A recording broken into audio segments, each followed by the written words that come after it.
Magandang umaga po, Central Luzon at isang malusog po na Lunes para sa ating lahat. At salamat po muli no, sa pakikibahagi po sa ating isa na namang pong session ng Health Tips Kalusugan Mo, Usap Tayo. So syempre no, binabati po natin ngayong Lunes no, yung ating mga viewers from our Facebook no, at ang ating mga partners na lagi po natin kasama dito. So palagi po nating sinasabi na ang kalusugan ay kayamanang hindi matutumbasan ng anuman. Kaya naman po, isa po sa mga layunin no, ng Department of Health Central Luzon Center for Health Development ay ang mapaunlad po ang kalusugan ng bawat isa dito sa ating rehiyon. So patuloy po tayo nagsasagawa ng ating mga talakayan no, na pangkalusugan upang magabayan po natin ang ating mga kababayan kung paano nga po ba sila maaalagaan ang kanilang sarili at pati po ang kanilang pamilya. So muli po ay sisimulan po natin ang linggo ng may bagong kaalamang pangkalusugan. So para po sa umagang ito, ang ating pong tatalakayin ay World AIDS Day. Ito po ay ihatid at ipapaliwanag po sa atin ng ating research speaker na Ms. Jelisa Resede, Nurse 5 po mula sa Infectious Disease Cluster ng DOH-CLCHD. So good morning po, Ma'am Jelisa. Good morning, ma'am. Good morning po. Let me just share my screen. Sure po. Ayan, visible na po. Thank you po.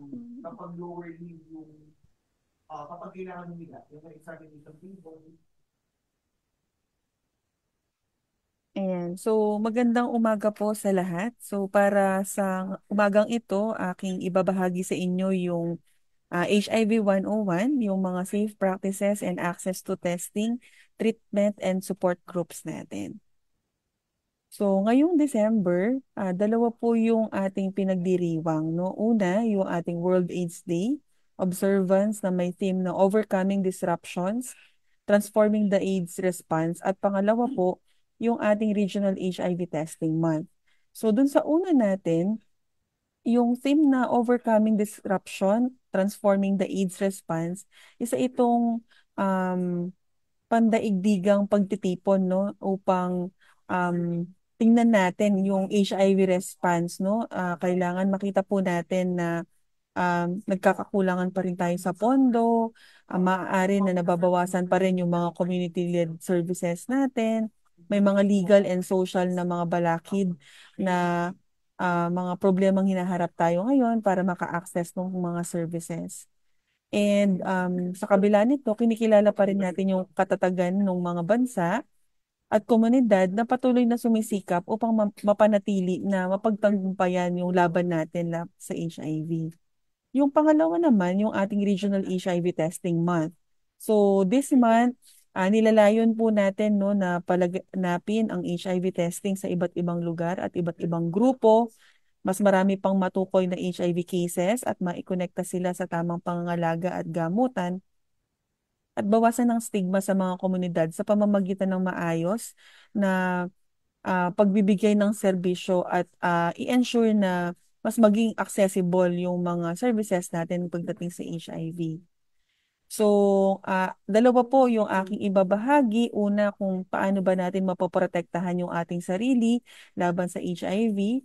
At pangalawa, kung saan ba natin ma-access yung mga services na meron tayo for HIV. So, para dun sa una, nais kong ibahagi no, yung data muna sa Central Luzon at sa national data natin. So, alam po ba natin na noong 2008, may naitatala tayong 1 case per day sa buong bansa. Tapos patuloy yung pagtaas ng bilang ng mga naitatala nating kaso. Noong 2019, tumaas na ito to 29 cases. And then noong 2022, 42 cases na tayo. And ngayong 2025, umabot na po tayo sa 57 cases per day. Sa Central Luzon naman, may tinatayang 28,000 na sa kasalukuyan ay mayroon ng HIV infection. Out of the 28,000, nasa 14,000 pa lamang po yung nahahanap natin. At yung mga na lalagay natin sa gamutan, yun yung alive on ART, nasa 10,000. So merong mga nadadiagnose pero hindi po nasa start ng gamutan or nawawala sa gamutan. At yung mga na-test natin, nasa 6,600 or 579 pa lamang. So, ibig sabihin nito, kahit na tumataas yung kaso natin per day, no, maaaring resulta ito ng mga pinaigting natin na kampanya laban sa HIV, tulad nung pagsigurado natin na mas magiging accessible yung mga HIV testing at HIV treatment facilities natin. At pero sa kabila nito, no, madami pa rin po yung mga hindi pa nahahanap. Pagdating naman sa age group, so majority po ng mga PLHIVs or yung mga persons living with HIV natin ay male. So kapag ang isang tao ay may HIV infection, ang tawag po natin sa kanila ay PLHIVs or person living with HIV. Pagdating naman sa age group, makikita natin dito na may pinakamadaming kaso na naitatala ang age group na 25 to 34 years old at susundan yan ng 15 to 24. At makikita natin may mga months po no na mas madami or mas lumalamang yung age group na 15 to 24. Kaya medyo nakakabahala kasi mas bata po no yung mga nadadiagnose na ngayon. So, para mas maintindihan po natin yung HIV, akin pong ipe-play yung video na ito na in around 60 seconds, no, magkakaroon tayo ng impormasyon patungkol sa HIV.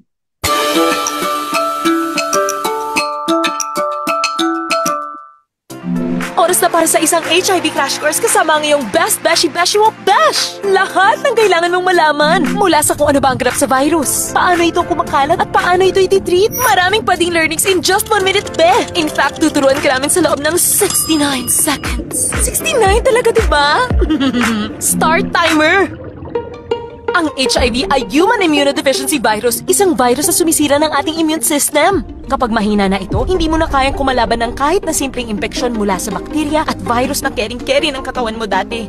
Kapag tuluyan ang hindi na niya kayang lumaban, ang tawag dito ay Acquired Immune Deficiency Syndrome o AIDS. Pero hindi porkit may HIV ka ay magkaka-AIDS ka na, ha? Para mahawa ng HIV, dapat itong maisalin mula sa katawan ng isang taong may virus at mabuhay ng sapat ng tagal at sa sapat na dami para makapasok sa katawan ng isang tao. Maaari itong maipasa sa dugo, tamod, vaginal fluid at gatas ng ina. Ang mga ibang likido ng katawan tulad ng luha, laway at pawis ay hindi nakakahawa ng HIV. Ang pinakamadalas sa paraan ng pagkahawa ng HIV ay sa pakikipagtalik ng walang kondom. Besh, ito ang pangunahing proteksyon sa tuwing nakikipag-sex at ang tamang paggamit ito ay lubusang sinisigurado ang proteksyon laban sa HIV. Pero sakaling ikaw mag-test ng positive, huwag mag-alala, Beshi, dahil naititreat ang HIV. May mga treatment na masisigurado na ikaw ay mamumuhay ng malusog at masaya. Ang antiretroviral therapy ang nagpapabagal ng pagdami ng HIV sa katawan na nagpapababa ng HIV viral load. Kapag undetectable na ang viral load sa iyong katawan, ang HIV ay untransmittable. Basta't ikaw ang sumusunod sa iyong treatment ng walang mintis, ikaw ang hindi magpapasa ng HIV sa iba. Sakto ba? Nakapag-69 pa. Ayan, Beshi. Sana mas naintindihan mo usapin ng HIV at kung paano ka mananatiling ligtas at malusog. Kung may gusto ka pang malaman, maaari. So, yun po, no, in 1 minute, yun yung information natin about HIV. So, ngayon po, ano naman yung mga combination prevention natin? So, yung 1, 2, 3, 4, and 5 natin, ito yung HIV na diniscuss dun sa 1 minute, no? Yung HIV, yung number 1 natin, ito yung HIV na siyang virus na siyang sumisira, no, dun sa resistensya natin, na ipapasa siya tao sa tao.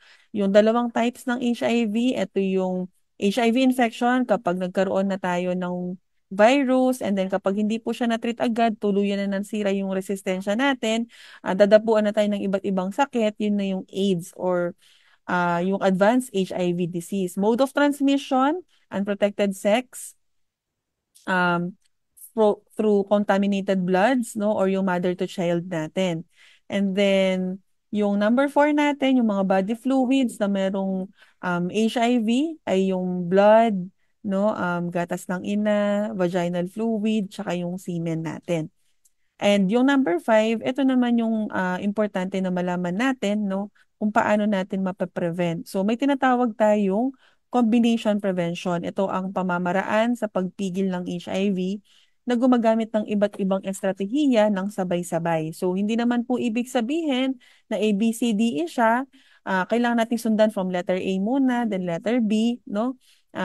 Para lang mabilis natin siyang matandaan, binigyan natin siya ng ABCDE. Pero, ang pag-apply nito, titingnan natin kung ano lahat ng applicable and yun po yung gagawin natin.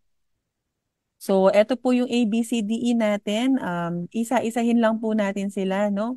So, yung letter A, ano ba ang letter A natin? Abstinence or yung pag-iwas sa pakikipagtalik.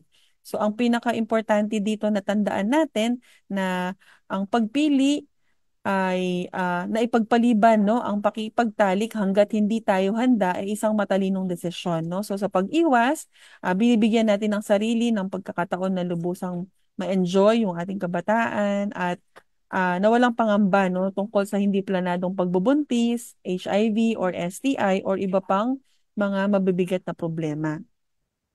So, isa po itong epektibong paraan para makaiwas sa HIV. Tandaan natin na okay lang na magsabi ng hindi kung hindi pa tayo handa.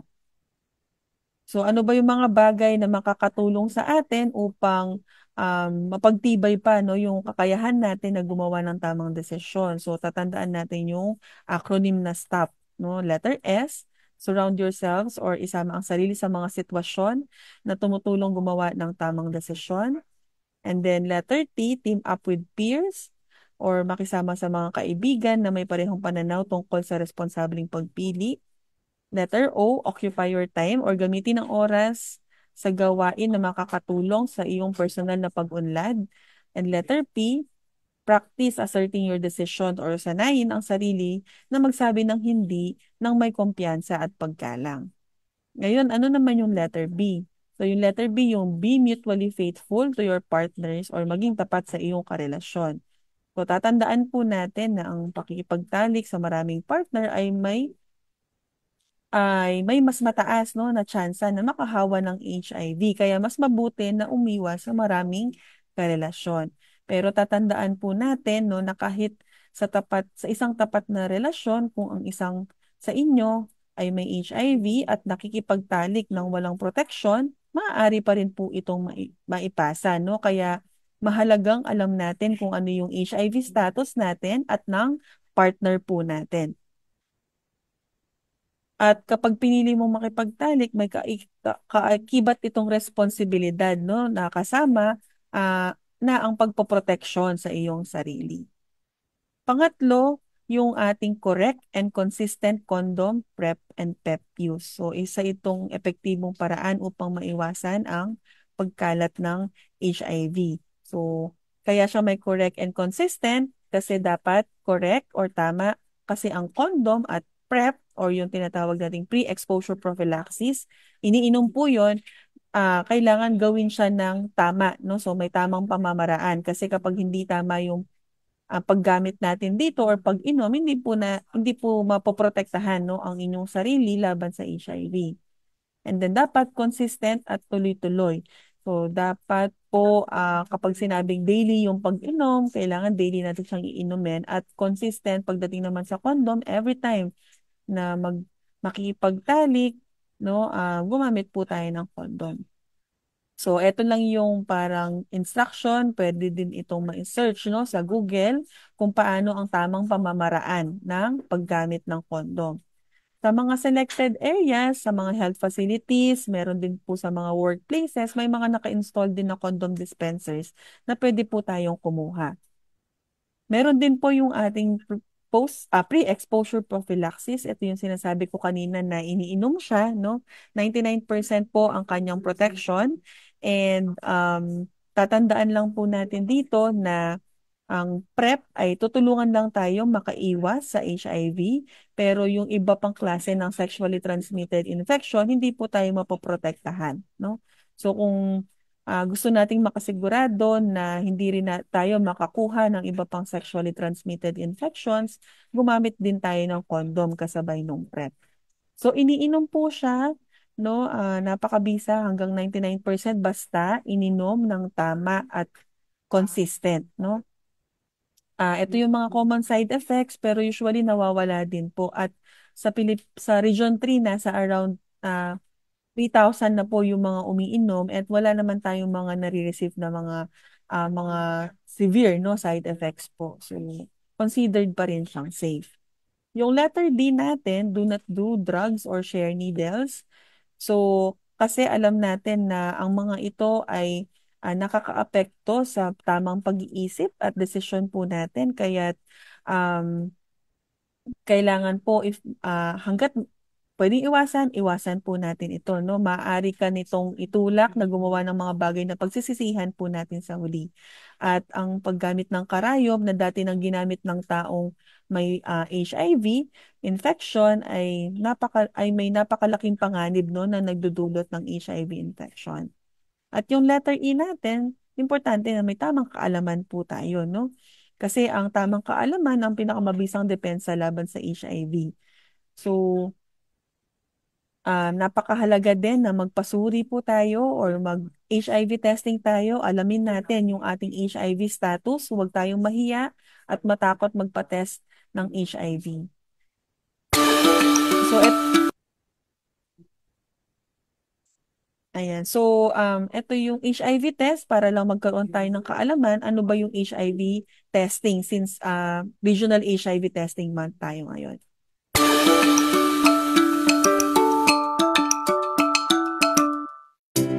Mga besh, importanteng malaman mo ang iyong HIV status kaya't kailangan mo magpa-HIV test. Pero, paano magpa-test, be? Saan ka pupunta? May bayad ba? Well, chika ko sa'yo ang lahat ng dapat mong malaman. Ang magpa-test ng HIV sa Pilipinas ay libre, private, at higit sa lahat, confidential. Hindi mo kailangan magbayad at ang tanging makakaalam ng iyong status ay ikaw lang. Hindi mo kailangang matakot mahusgahan. Besh, desisyon mo kung sino lang ang makakaalam. Maaaring malaman ang HIV status via community-based screening o sa isang facility-based counseling at testing service. Ang community-based screening o CBS ay ginagawa ng isang trained na kapatid ng ating community. Ito ang paraan para mas gawing madali at convenient ang HIV screening dahil kahit saang may pribadong space ay pwede itong gawin. Mga 10 to 20 minutes lang, besh. Isang tusok lang sa daliri at konting patak ng dugo.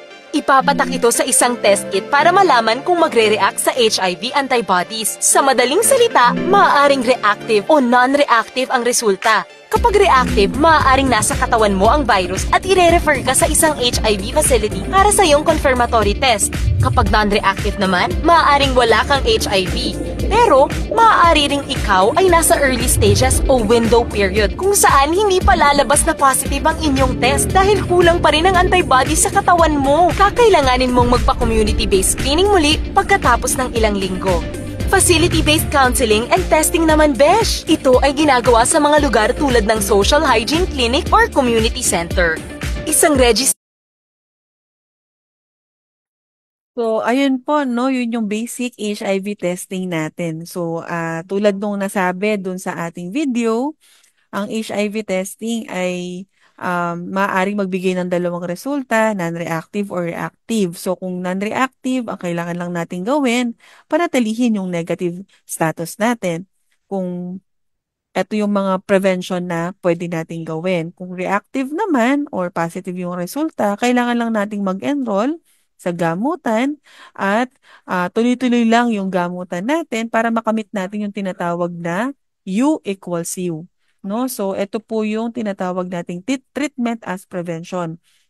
Maaari na makalipas ng 3 buwan, itetest po yung inyong dugo gamit yung HIV viral load test at kapag nakita na undetectable na siya, ibig sabihin untransmissible na. So kung hindi na na-detect yung virus, hindi na po ito maipapasa.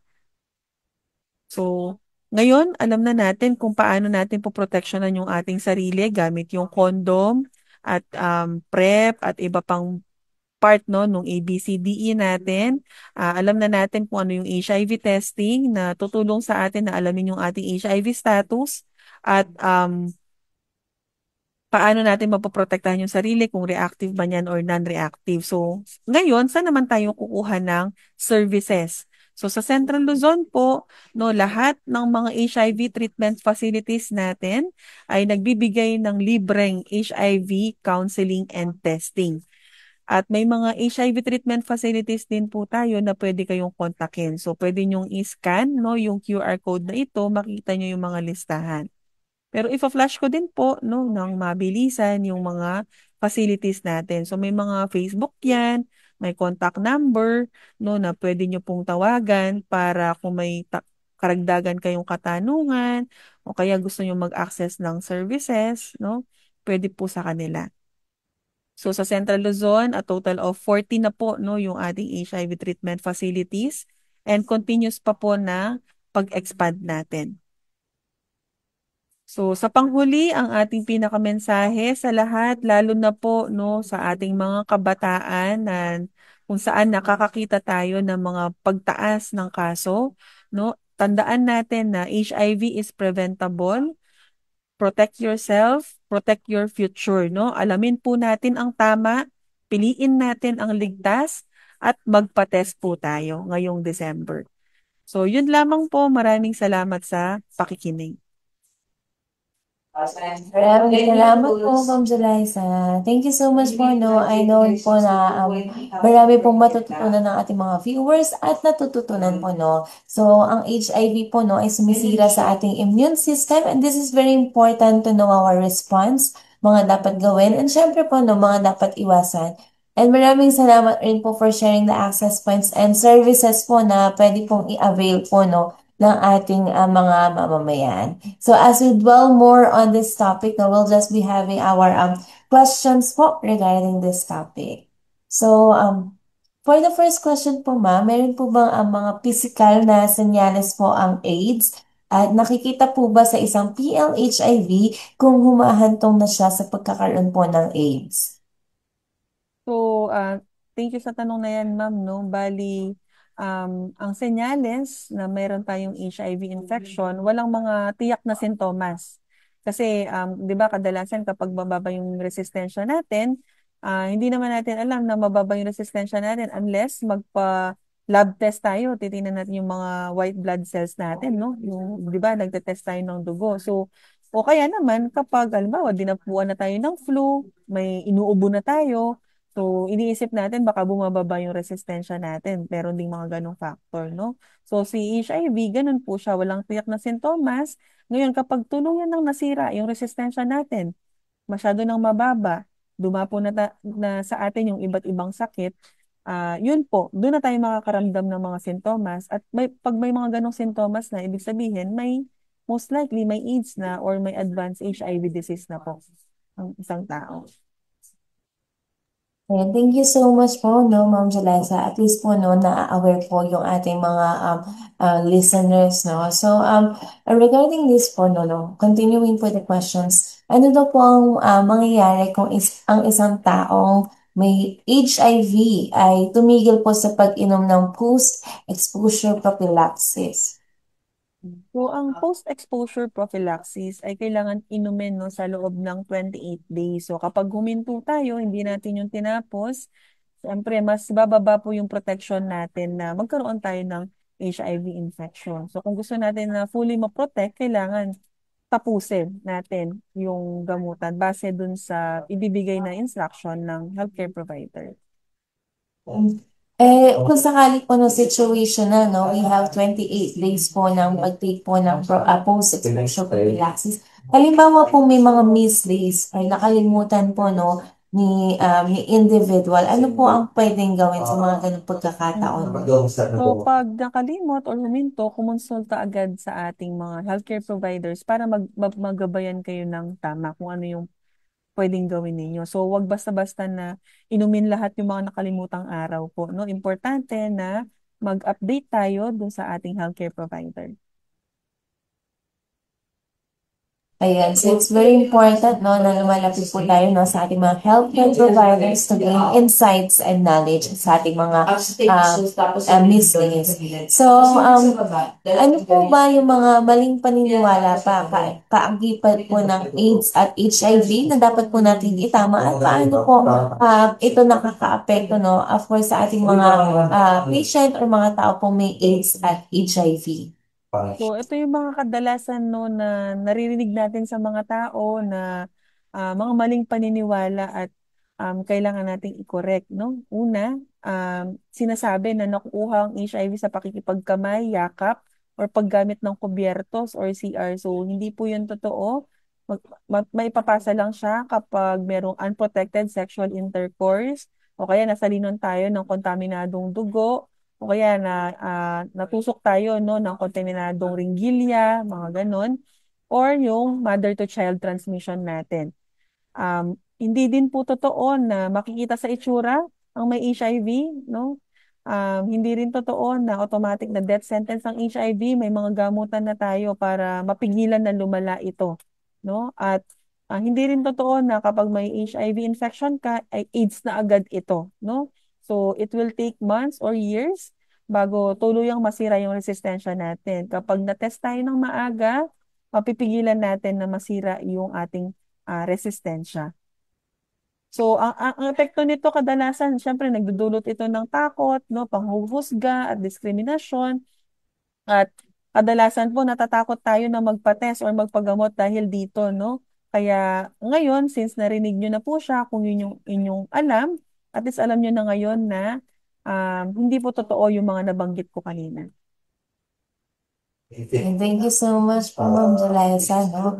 And kung ako po, no, ay isang PL-HIV at meron pong nagpakalat na i-chismis niya, no, na i-share niya po yung aking status po tungkol dito. So, ano po ba ang dapat kong gawin at paano ko po maproproteksyonan ang aking sarili?